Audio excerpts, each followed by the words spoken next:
வாழ்க்கை தொடரும்.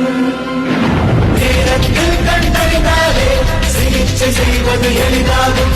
பயமின்றி கொண்டாலே உற்ற நோயும் குணம்.